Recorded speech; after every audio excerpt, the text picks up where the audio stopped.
Ano lang gagawin namin. Pero ganun siya strict na ano.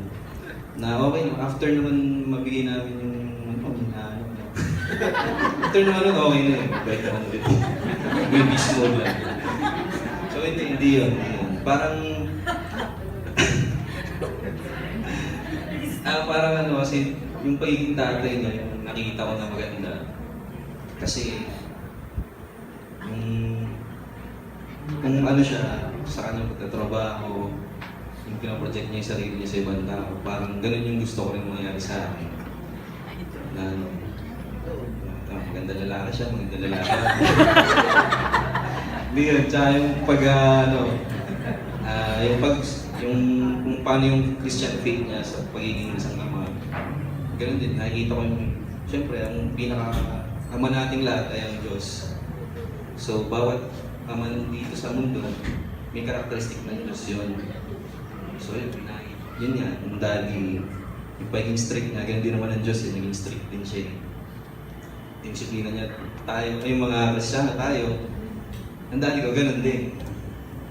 So ayun, parang gusto ko pag ako naging tatay din, ganun din yung nangyari, parang kung ano yung natutunan ako sa kanya, may tuturo ko sa naging anak ko, ganun. Pero parang hindi naman ako mag-asawa. So, yun lang. So, Happy Father's Day. Maraming salamat sa ginawa niyo sa amin, sa pangaral. I love you.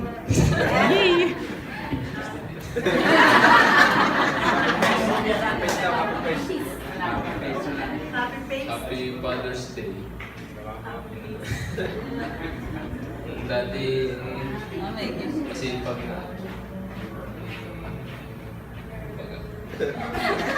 tsaka ako pagbigay,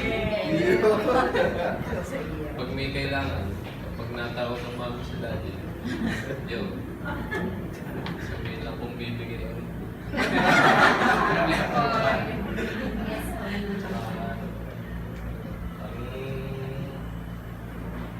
Malaki din na influensya ng daddy sa pagkuha ng course ko ng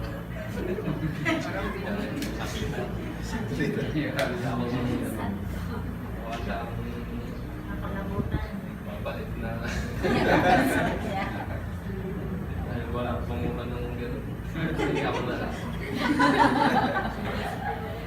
Parang legacy ng daddy.